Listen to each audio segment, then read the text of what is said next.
Hello everyone, welcome to my channel Apar maths academy. इस video में करेंगे क्लास 10th के subject maths chapter 5 that is arithmetic progression.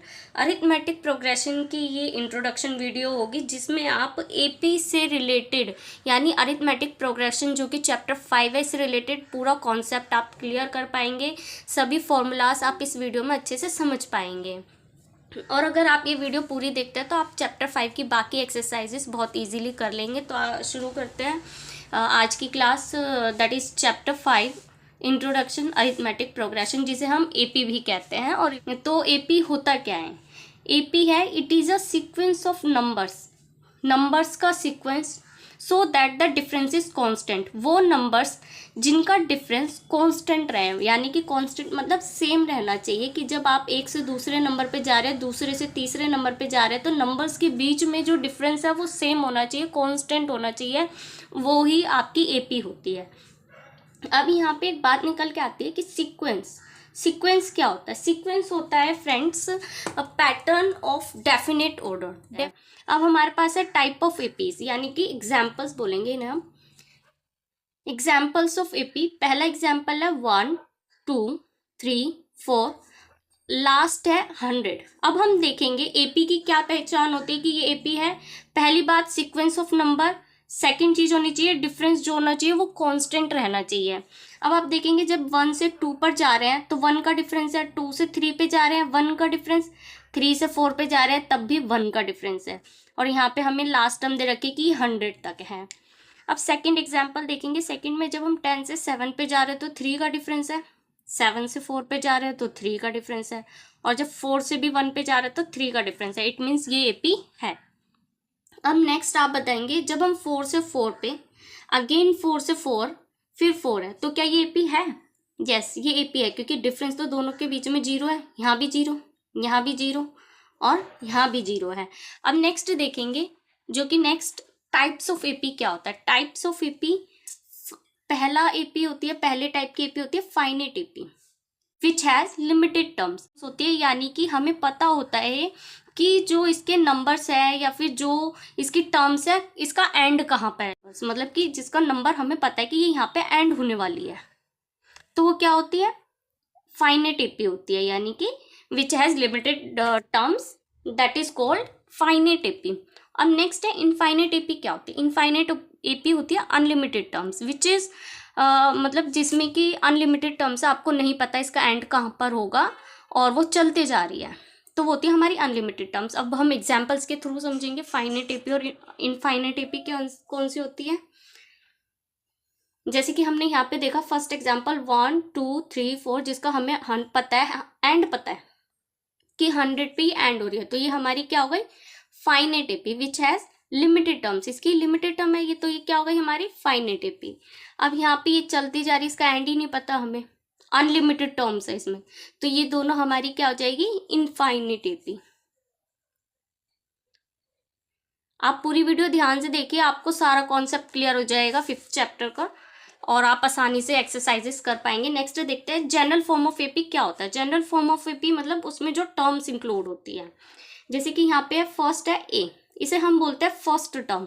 जो second term होती है यानी कि A2, वो क्या होती है? A plus D. A3 क्या होती है? A plus 2D। A3D क्या होती है? ये फोर्थ टर्म है हमारी। और फिफ्थ टर्म क्या होती है? A plus 4D। इसका मतलब क्या है? ये हमारी जनरल फॉर्म ऑफ एपी है, मतलब इस तरीके से एपी जो है फॉर्म होती है। नेक्स्ट भी यही दिया है, ए प्लस डी, ए प्लस 2D, 3D, 4D। ये हमारी हो गई फाइनेट एपी क्योंकि इसका हमें लास्ट टर्म पता है an, ये इनफाइनेट एपी हो गई। दोनों के एग्जांपल्स दे दिए। मान लो ये कहाँ पे आप यूज कर सकते हैं? जहाँ पे हमें कहा गया है कि आप कोई भी एपी की टर्म निकालिए, मान लीजिए A3 एपी की फोर्थ टर्म निकालिए A4, उसके लिए हमें ए पता होना चाहिए, डी पता होना चाहिए, हम A4 निकाल लेंगे। ठीक है, तो इससे आप वो निकाल सकते हैं, जैसे कि अभी हमने समझा ए क्या है? First term. डी क्या है? कॉमन डिफरेंस, यानी कि दो नंबर्स के बीच का डिफरेंस, और आगे भी जो कॉमन ही रहने वाला है, कांस्टेंट रहने वाला होता है हमारा D, common difference. A N या एल, ए एन और एल ए की बात है जिसे हम बोलते हैं लास्ट टर्म। एन मीन्स होता है नंबर ऑफ टर्म्स। अब आगे समझते हैं और चलते हैं नेक्स्ट स्टेप पर। अगर आपको वीडियो अच्छी लग रही है तो प्लीज़ लाइक कीजिए, शेयर कीजिए अपने क्लासमेट्स को, और नए हैं तो चैनल पे प्लीज़ सब्सक्राइब कर लीजिए। नेक्स्ट है एग्जाम्पल के थ्रू हम समझते हैं। एग्जाम्पल, फर्स्ट एग्जाम्पल हमारे पास है, ए हमें दिया है 3, डी हमें दिया है 5। ओके, इससे अगर हमें एपी बनानी है और एपी की जो टर्म्स है वो बाकी टर्म्स अगर फाइंड आउट करने तो कैसे करेंगे। हमारे पास ए है, डी है, A2 निकालने के लिए क्या बताया, a प्लस डी, जिसमें हमारे पास ए क्या दिया है 3, ए क्या दिया है हमारे पास 3, डी कितना दिया है 5। ए की जगह ए की वैल्यू, डी की जगह डी की वैल्यू, प्लस का प्लस, 3 + 5 क्या हुआ 8। A2 निकल गया A3, a प्लस 2D। ए हमें 3 दिया हुआ है, 2 का 2 डी की जगह रखा 5, 2 5 जा 10, 3 + 10 13, A3 निकल के आ गया हमारा।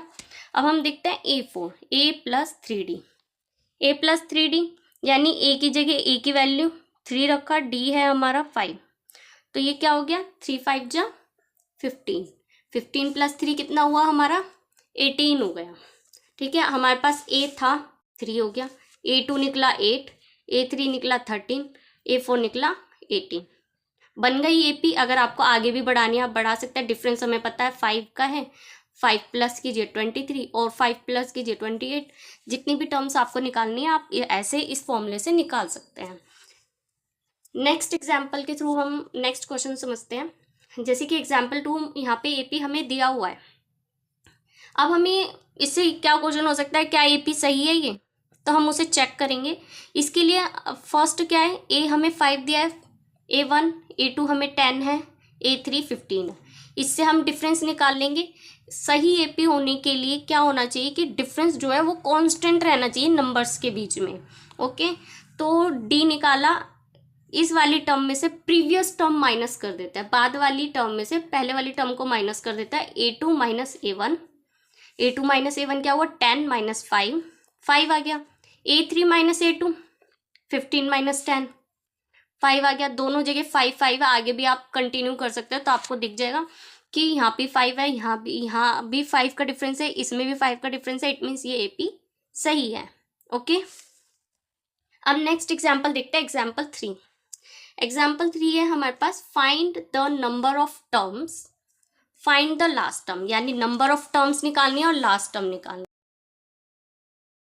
इसे निकालने के लिए हमारे पास फॉर्मूला होता है, an का फॉर्मूला लगाते हैं। जब भी हमें नंबर ऑफ टर्म्स निकालनी है या फिर कह सकते हैं लास्ट टर्म निकालनी है, तो हमें क्या करना होता है, हमें ये वाला फॉर्मूला लगाना होता है, which is an = a + n - 1 into में d। यहाँ पे हमें AP दी हुई है, जिसमें a है 9, A2 है 11। इससे हमारा डिफरेंस आ जाएगा A2 minus A1, common difference निकल जाएगा 11 - 9 विच इज 2।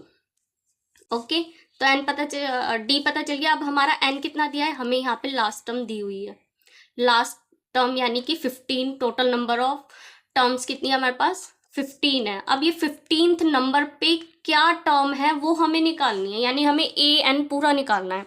एन हमें 15 दिया हुआ है, फॉर्मूला लगाएंगे ए एन का, ए की जगह ए की वैल्यू प्लस एन की जगह 15 - 1 इंटू में डी।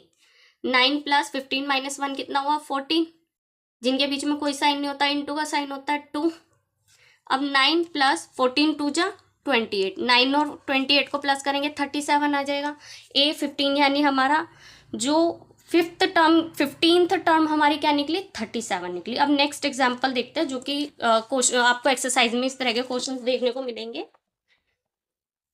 नेक्स्ट एग्जाम्पल है, sum of first n terms of AP, यानी हमें सम बताना है, जितनी भी टर्म्स दे रखी है, जितनी भी एन टर्म्स दे रखी है उनका सम क्या है। तो क्या फॉर्मूला आप लगाएंगे, उसके लिए 2 फॉर्मूला होता है। पहले आप एक फॉर्मूला समझेंगे, s = n/2 in a bracket 2a + n - 1 into में d।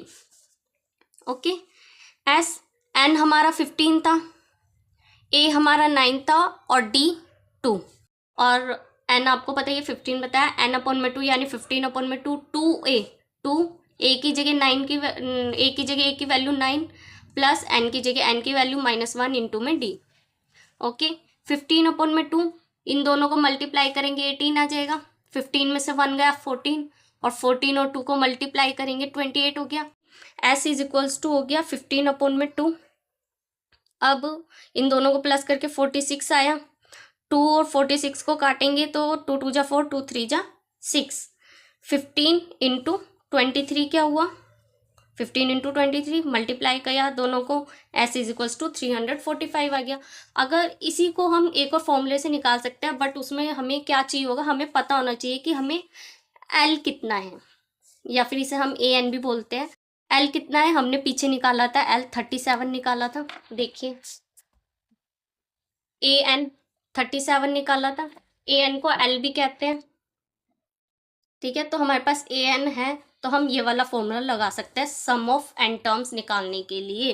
n अपॉन में 2 इंटू में a plus l, n upon में 2 यानी 15 अपॉन में 2, a हमें 9 दिया है प्लस l है 37, ठीक है, जो कि अभी हमने पहले निकाला।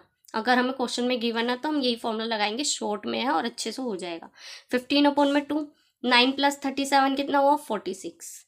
दोनों को काटेंगे, 2 1 जा 2, 2 2 जा 4, 2 3 जा 6, 15 इंटू 23, आंसर आ गया 345। जो ऊपर आया था वही सेम आंसर है, यानी कि हमने सही किया है। इस तरह से आपकी पूरी एक्सरसाइज सोल्व हो जाएगी। पूरी एक्सरसाइज में इसी तरह के क्वेश्चन है। आई होप आपको समझ में आया होगा। अगर आपको समझ में आया तो प्लीज़ एक लाइक कर दीजिए और अपने क्लासमेट्स में, फ्रेंड्स में शेयर कीजिए, और चैनल पर नया तो प्लीज़ सब्सक्राइब कर लीजिए। Thank you for watching.